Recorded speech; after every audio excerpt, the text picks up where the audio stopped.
अच्छा भाई देखिए, यहाँ पर हमने लास्ट क्लास में एक होम का फाइल बनाई थी, जिसमें मैंने क्या करा था कि यहाँ एक फॉर्म बनाया था।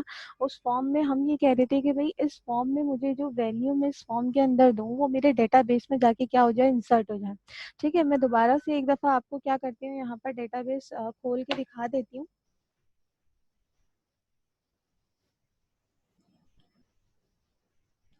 ठीक है, तो डेटाबेस कैसे दिखेंगे, हम यहाँ लोकल होस्ट, ठीक है, और PHP माई एडमिन पे जाऊंगी मैं। और मैंने लास्ट क्लास में डेटाबेस बनाया था इस नाम से, आपके बैच के नाम से। और इस डेटाबेस में मैंने एक टेबल बनाया था स्टूडेंट के नाम का, और स्टूडेंट के पास मेरे पास अभी तक कोई डेटा मौजूद नहीं है। सही है, तो हमें क्या करना है, हमें इसमें डेटाबेस इंसर्ट करवाना है। सही है, तो हमें इनमें डेटाबेस इंसर्शन करवाना है।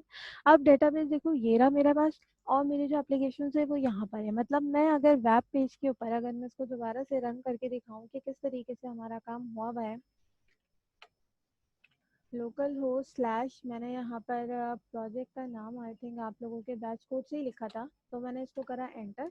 तो ये देखो मुझसे क्या कर रहा है, कनेक्शन हो गया। अब देखो यहाँ पर मैंने एक डेटाबेस की, सबसे पहले हमने इस फॉर्म को बनाने के बाद डेटाबेस का कनेक्शन बनाते हैं उसी तरीके से जिस तरीके से हम MVC में काम करते थे। अब MVC में हम क्या करते थे, वहाँ पर ADO.NET का काम करते थे, और खुद से डेटाबेस क्या करते थे, हम सिर्फ सिलेक्ट वगैरह करते थे और डेटाबेस कनेक्ट हो जाता था। लेकिन यहाँ पर ऐसा काम नहीं होता। अगर यहाँ पर ऐसा काम नहीं होता तो हमें क्या करना पड़ेगा। मैम वैसे एक बात है, ठीक हम्म वो वो यहाँ पे देखो, हमने क्या करा था, ये लास्ट क्लास का काम है, सिर्फ दोबारा से रिवाइज करवा रही हूँ। फॉर्म बनाया था, फॉर्म के हमने एक PHP में काम करा था, पोस्ट मेथड जो क्या कर रहा था, आपके पास डेटाबेस जो आपके फॉर्म की वैल्यूज है वो लेके जा रहा था दूसरे पेज के ऊपर। अब हमें इसी पोस्ट था और एक था गेट। अब इन दोनों में से क्या करना था, हमें ये काम करना है कि भाई दोनों में से कौन सी चीज काम कर रही है। अब इसी के साथ देखो, मुझे ये फॉर्म का डेटा मुझे डेटाबेस में डालना है, तो मुझे कोई ना कोई कनेक्शन चाहिए था जिसकी बेस के ऊपर मैं क्या करूँ, डेटाबेस में वैल्यूज इंसर्ट करवाऊँ। तो हमने लास्ट टाइम ये वाला काम भी किया था कि भाई डेटाबेस में से कनेक्शन करवाने के लिए हम एक वेरिएबल बनाते हैं, जिसमें एक माई एसक्यूएल कनेक्ट का क्या है, हमारे पास एक फंक्शन है, और जिसमें 4 पैरामीटर जाते हैं। 4 पैरामीटर में सबसे पहले क्या जाता है, लोकल होस्ट। और ये लोकल होस्ट हमने कहाँ से देखा था, तो यहाँ पे देख लो। मैं अगर यहाँ पर PHP माई एडमिन के ऊपर आऊँ और मैं जाऊँ यूजर कनेक्शन में, यूजर अकाउंट्स में, तो यहाँ पे देखो मेरा जो होस्ट का नेम है वो होस्ट नेम में ये वाला यूज कर रही हूँ। तो मेरा होस्ट नेम क्या है यहाँ पर, लोकल होस्ट। तो मेरे पास जो मेरी फाइल है वो कहाँ चली गई, ये रही। ठीक है, तो देखो यहाँ पर जो मेरा होस्ट नेम है वो क्या है, यहाँ पर लोकल होस्ट। इसी तरीके से जो सेकंड पैरामीटर है, सेकंड पैरामीटर में क्या जाएगा, आपका यूजर नेम। तो यहाँ पे देखो यूजर नेम हमारे पास क्या आ रहा है, यूजर नेम हमारे पास क्या आ रहा है, रूट। तो मैंने क्या करा, यहाँ पर रूट लिख दिया। इसी तरीके से नेक्स्ट हमारे पास आ जाता है पासवर्ड। तो पासवर्ड यहाँ पर क्या था, नो, मतलब ब्लैंक पासवर्ड है, तो मैंने क्या करा, यहाँ पर इसको ब्लैंक ही छोड़ दिया। और डेटाबेस का नाम क्या था मेरे पास, तो डेटाबेस का नाम क्या है मेरे पास, बैच 1901G1। अब देखो यहाँ पर मैंने B कैपिटल लिखा है और G कैपिटल लिखा है, लेकिन यहाँ पर दोनों चीजें स्मॉल हैं, तो ये चीजें यहाँ पर केस इनसेंसिटिव का मसला नहीं आता। मसला कब आएगा, जब मैं यहाँ पर डबल वन कर दूँ। सही है, जब ये मेरे पास क्या करेगा कि कनेक्शन नहीं होगा डेटाबेस से। तो ये case upper case lower case वाले जो एरर्स हैं वो यहाँ पर नहीं आते, क्योंकि आप अगर आप इसको कैपिटल में लिख दोगे, स्मॉल में लिख दोगे, वो उसको क्या करेगा, गेट कर लेगा। ये फाइल मैंने सिर्फ कनेक्शन के लिए बनाई थी, इसलिए ताकि जब मुझे बार बार डेटाबेस का कनेक्शन चाहिए हो तो मैं अलग अलग फाइल में जाके इतना बड़ा कोड ना लिखूं। ठीक है, इसी के साथ मैं इसको और थोड़ा सा मॉडिफाई करती हूँ। मॉडिफाई करने के मुराद के मैं इसको एल्स का पार्ट हटाती हूँ, और मैं इसको ये कहती हूँ कि अगर तो कनेक्शन नहीं हो, मतलब कि अगर आपके पास यहाँ कनेक्शन की वेरिएबल में 0 वैल्यू आती है, तो आपके पास क्या आ जाए, कनेक्शन नहीं हुआ, मतलब किसी भी तरीके से कनेक्शन नहीं हुआ, कोई एरर आ जाता है। ये हम सिर्फ लिख रहे हैं। अगर तो हो जाता है तो वो क्या करेगा, काम करेगा फर्दर। तो यहाँ पे देखो ये कनेक्शन हो गया वाली लाइन क्योंकि मैंने रिप्लेस कर दी है, तो ये आपके पास क्या आ रहा है, कोई चीज नहीं आ रही, कोई एरर नहीं आ रहा, इसका मतलब है कि आपकी फाइल सही है। इन केस अगर मैं यहाँ पे क्या करती हूँ, लेट सपोज मैंने डबल वन कर दिया था, तो मैंने इसको सेव करा और मैं यहाँ पर आई, तो वो मुझे क्या दे रहा है, यहाँ पर एरर दे रहा है और क्या लिखा हुआ आ रहा है, कनेक्ट नहीं हुआ। तो ये चीजें हमारे पास क्या करती है, मैटर करती है जब हम क्या करते हैं, आगे फर्दर काम करते हैं। अब हमें देखो करना क्या है कि हमें इसमें से इंसर्शन करवानी है। इंसर्शन किस तरीके से कि मैं यहाँ पर इंसर्ट करूंगी डेटा, जो मेरे पास फॉर्म ये रहा, और मैं इंसर्ट का बटन प्रेस करूंगी तो मैंने यहाँ पर इंसर्ट के फॉर्म में एक्शन लगाया है। एक्शन में मैंने ये बताया था कि जिस भी पेज के ऊपर आपको क्या करवाना होता है, रीडायरेक्ट करवाना होता है, आप उस पेज का नाम लिखते हैं यहाँ पर। ये काम हम कर चुके हैं, PHP के फॉर्म्स में जाके पढ़ लेना, सही है। तो मैंने यहाँ पर क्या फाइल नाम दिया हुआ है, insert.php, जो कि मैंने अभी तक नहीं बनाई थी। तो यहाँ पर हमने लास्ट टाइम तक ये ब्लैंक फाइल बना दी थी, जिसमें हमने क्या करना था, इस फॉर्म का डेटा गेट करके डेटाबेस में ले जाके सेव करना था। यहाँ तक का काम होने के बाद अब देखो यहाँ पर मैं ये चीज हटा रही हूँ। मैं यहाँ पर डेटाबेस का जो कनेक्शन है वो वाली लाइन हटा रही हूँ। क्यों हटा रही हूँ? क्योंकि जब पेज फर्स्ट टाइम लोड हो तो मेरे पास डेटाबेस का कनेक्शन ना भी हो तो कोई फर्क नहीं पड़ता, सही है। मुझे क्या करवानी है, सिर्फ वैल्यूज इंसर्ट करवानी है। काम कब चाहिए, जब वो पेज के ऊपर बटन क्लिक हो और वो पेज दूसरे पेज पे जाए। कौन से पेज के ऊपर, insert.php पे जाए, तो डेटाबेस का काम क्या होगा, मेरे पास काम होगा। तो मैंने यहाँ पर आई और मैंने इसको क्या कर दिया, पेस्ट कर दिया एंड देन सेव कर लिया, सही है। कनेक्शन करवाने के बाद हमने क्या करना है, वैल्यूज गेट करनी है। जैसे कि मैंने पहले भी बताया था कि जब हम HTML में या हम MVC में काम करते थे तो हम फॉर्म में से वैल्यूज निकालते थे, like document dot gate element by ID and so on. तो हमने ये काम पहले किया था कि अगर आप पोस्ट मेथड यूज कर रहे हैं तो वैल्यूज निकालने के लिए भी आप क्या करते हैं, पोस्ट मेथड ही यूज करते हैं। और पोस्ट मेथड यूज करने के तरीके मैंने बताया था कि हम पहले लगाते हैं इफ इस सेट। इस सेट के अंदर मैं क्या करूंगी, यहाँ पर डॉलर पोस्ट। अब देखो मैंने यहाँ पर राउंड ब्रैकेट बना लेना, ठीक है। राउंड ब्रैकेट के अंदर मैंने यहाँ लिखा $_पोस्ट। अब देखो मैंने यहाँ पोस्ट क्यों यूज करा, क्योंकि मैंने यहाँ पर जो मेथड यूज करा है ना वो मैंने पोस्ट मेथड यूज करा है। तो इसीलिए मैं यहाँ पर इस सेट में भी क्या करूंगी, पोस्ट मेथड ही यूज करूंगी। और स्क्वायर ब्रैकेट के अंदर इन्वर्टेड कॉमास में मैं लूंगी बटन का नेम। तो बटन का नेम क्या दिया हुआ है मैंने यहाँ पर, सबमिट BTN। इसको कॉपी कर लो, लिखना चाहो लिख लो, जैसे करना हो आप उसको कर सकते हैं।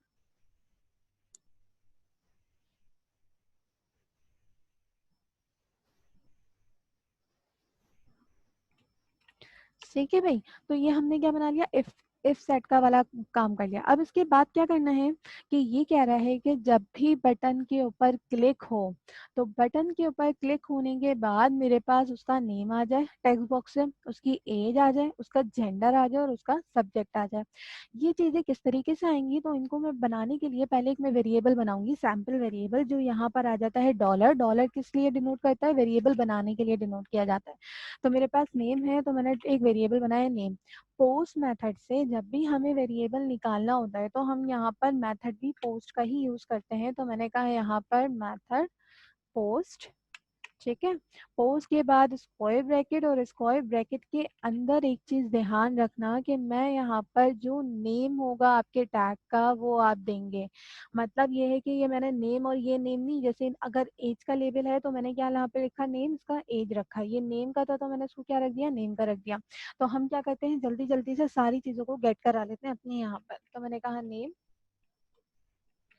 कॉमा डॉलर एज, एज का वेरिएबल है तो मैंने कहा डॉलर पोस्ट, और इसी के साथ मैंने इसको ले लिया एज। नेक्स्ट है मेरे पास यहाँ पर जेंडर,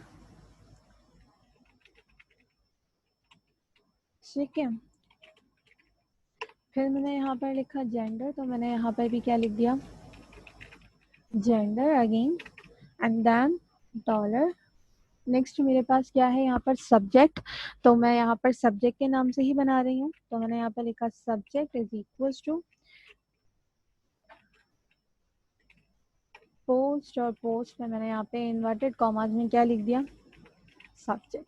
अब देखो जितनी भी मेरे पास इस फॉर्म में वैल्यूज आई हैं वो सारी वैल्यूज कहाँ चली गई, नेम वाली वैल्यूज नेम के वेरिएबल में चली गई, एज वाली वैल्यू एज के, जेंडर वाली जेंडर में, और सब्जेक्ट वाली सब्जेक्ट में चले गए। अब इसके बाद क्या करना है, अब इसके बाद आपको बनानी है क्यूरी, जो हम किस में करते थे, SQL में बनाते थे। मैं किस लिए काम कर रही हूँ, इंसर्शन करवानी है ना मुझे, तो मुझे इंसर्ट की क्यूरी बनानी है। तो इंसर्ट की क्यूरी किस तरीके से बनेगी, मैं पहले एक वेरिएबल बना रही हूँ क्यूरी के नाम का, ठीक है, मैंने कहा क्यूरी के नाम का क्या बनाओ, वेरिएबल बनाओ और उसमें क्यूरी चलाओ। कौन सी क्यूरी, जो आप एसक्यूएल के लिए यूज करते थे। एसक्यूएल के लिए इंसर्ट की क्यूरी क्या आती है आपके पास, इंसर्ट इनटू, ऐसे ही था। फिर इसके बाद क्या लिखते थे आप, टेबल का नाम। तो देखो मेरे पास टेबल का नाम यहाँ पे क्या है, स्टूडेंट्स। तो मैं क्या करूंगी, यहाँ पर टेबल का नाम क्या लिखूंगी, स्टूडेंट्स। सही है। इसके बाद हम यहाँ पे क्या देते हैं, जब भी हम एसक्यूएल पे काम करते हैं तो हमने यहाँ पर आईडी को ऑटो इंक्रीमेंट किया हुआ है। ये आप लोगों को मैंने लास्ट क्लास में बताया था, यहाँ लिखा हुआ भी है। तो मुझे आईडी नहीं देनी, तो मुझे यहाँ पर कॉलम का नाम स्पेसिफाई करना होगा, और कॉलम के नाम स्पेसिफाई करने के लिए आपके पास ये मौजूद है। तो आईडी मुझे नहीं देनी, तो राउंड ब्रैकेट पे मैं करूंगी कॉलम स्पेसिफाई। तो मैंने यहाँ पर लिखा इंसर्ट इनटू नेम, मतलब नेम के कॉलम में जाना।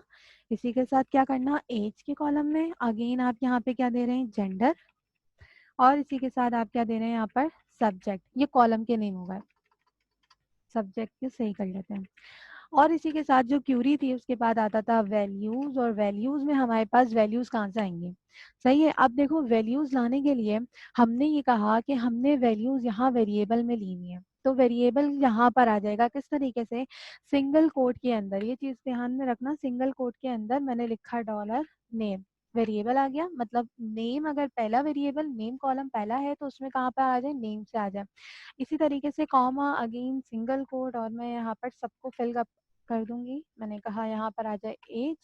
इसी के तरीके से कॉमा अगेन और डॉलर मेरे पास आ जाए जेंडर। ठीक है, again comma single code dollar subject. तो ये आपने क्या करा, क्यूरी बना ली। अब इस क्यूरी को कहाँ पर रन करना है ये भी आपको क्या करना पड़ेगा, बताना पड़ेगा। मतलब कि मैंने क्यूरी तो बना ली, कनेक्शन क्या होगा, मतलब किस कनेक्शन के ऊपर, किस डेटाबेस के ऊपर मुझे काम करना है। तो मैं यहाँ पर एक और वेरिएबल बनाती हूँ जिसका नाम मैंने रखा रन। रन मतलब ये क्यूरी किस डेटाबेस के ऊपर रन होनी चाहिए। तो इसको मैंने यहाँ पर दिया एक इसका फंक्शन होता है माई एसक्यूएलआई अंडरस्कोर क्यूरी। मतलब क्यूरी चलाने के लिए हमें यहाँ पर क्यूरी का फंक्शन कॉल करना पड़ता है। तो ये मैंने क्यूरी का फंक्शन कॉल किया। इसी के साथ मैंने देखो यहाँ पर कनेक्शन के लिए एक वेरिएबल बनाया था, ये रहा डॉलर कॉन। और इस फाइल को मैंने इंक्लूड करवा दिया था इधर। तो मैंने कहा कि भाई डॉलर कॉन के ऊपर चले, और इसी के साथ मेरे पास कौन सी क्यूरी चले, जो क्यूरी मैंने ऊपर लिखी है वेरिएबल में वो क्यूरी चल जाए। तो ये मेरे पास यहाँ तक हो गया काम। अब इसके बाद मुझे ये चेक करना है कि क्यूरी सही भी चली है, मतलब डेटाबेस में डाटा इंसर्ट भी हुआ है या नहीं, मुझे ये चेक करना है। तो ये चेक करने के लिए हम क्या करेंगे, इफ की कंडीशन। और इफ में सिर्फ मैं क्या करूंगी, डॉलर रन को चेक करूंगी। मतलब जो मैंने रन वाला वेरिएबल बनाया है, अगर वो 1 रिटर्न करता है इसका मतलब है क्यूरी चल गई। अगर वो 0 रिटर्न करता है तो आपके पास क्या है, इसका मतलब क्यूरी नहीं चली। तो मैं यहाँ पे लिखती हूँ इको, और मैंने यहाँ लिखा क्या, डेटा इंसर्टेड। सही है। फिर इसी के साथ अगर मैं यहाँ पर आऊँ, मैंने लिखा है यहाँ पर एल्स, और एल्स में जाके मैं यहाँ लिख देती हूँ इको। ठीक है, और मैंने यहाँ पे क्या लिख दिया, डेटा नॉट इंसर्टेड।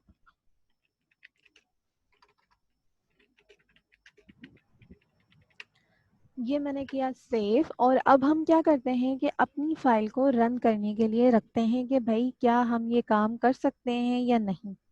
सही है। तो मैं इसको करती हूँ सेव, और अब मैं चली जाती हूँ यहाँ पर, और बैक करते हैं और इसको पेज को एक दफ़ा रिफ्रेश कर लेना।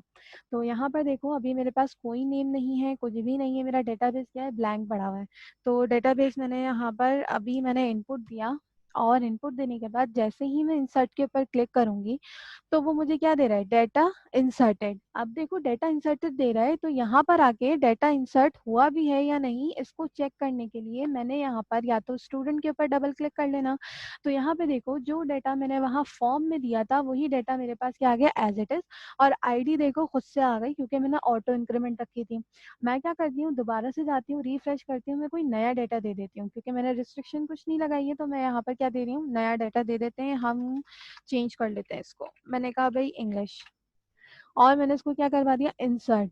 इंसर्ट करवाने के बाद देखो क्या लिखा हुआ है, डेटा इंसर्टेड, और मैं यहाँ पर जाऊँ तो यहाँ तो डेटा इंसर्ट नहीं हुआ, तो मुझे रिफ्रेश करवाना पड़ेगा। और रिफ्रेश के लिए आप इसके ऊपर क्लिक करेंगे तो आपके पास ये दूसरा डेटाबेस में डेटा की वैल्यू भी क्या आ जाएगी, वहाँ पर आ जाएगी। तो इस तरीके से हम क्या कर रहे हैं, यहाँ पर इंसर्शन का काम कर रहे हैं। सही है। अब देखो इंसर्शन में मैंने क्या करा कि डेटा इंसर्टेड सक्सेसफुली वाला काम कर लिया। अब इसके बाद जो है वो हम क्या कर सकते हैं, डेटा को रिट्रीव भी कर सकते हैं। हम यहाँ पर जो है वो डेटा के आगे पीछे बहुत सारी चीज़ें कर सकते हैं कि भाई हमारे पास जो डेटा इंसर्ट हो वो हमारे पास इसी पेज पर आ जाए, या आपको पॉपअप शो हो जाए। तो पॉपअप के लिए क्या करूँगी मैं, अगेन मतलब कि मैं यहाँ पर ये नहीं सर्च करवाना चाह रही, मतलब मैं ये नहीं चाह रही कि लिखा हुआ है मेरे पास, क्या लिखा हुआ है, एक अलर्ट आ जाए। तो अलर्ट के लिए मैं क्या करूँगी, आप लोगों को पता होगा, हम यहाँ पे स्क्रिप्ट का टैग ओपन करेंगे, क्योंकि इको है तो इको में ये सारी चीज़ें वर्क कराने के लिए हमें स्क्रिप्ट का टैग करना पड़ता है। ये स्क्रिप्ट का टैग मैंने बंद किया। इसी के साथ मैं यहाँ पर अलर्ट लिखती हूँ, अलर्ट सिंगल कोड, यहाँ पर आओ single quote and then that's it. तो अब मैं अगर दोबारा से यहाँ पे क्या करते हैं, हम रेंडमली इनपुट दे देते हैं, क्योंकि फिलहाल अभी मैं जो है वो वैलिडेशन वगैरह नहीं लगाई है। तो हम इसको इंसर्ट किया तो देखो वो मुझे क्या दे रहा है, यहाँ पर वो मुझे अब अलर्ट की फॉर्म में दे रहा है, अब वो मुझे वो वैल्यू नहीं दे रहा। सही है। तो ये इस तरीके से आप क्या कर सकते हैं, इंसर्ट का काम। और यहाँ पर आकर अगर मैं रिफ्रेश करूँ तो ये आपके पास क्या है, इंसर्ट वाला काम क्या है आपका सक्सेसफुली हो गया है। तो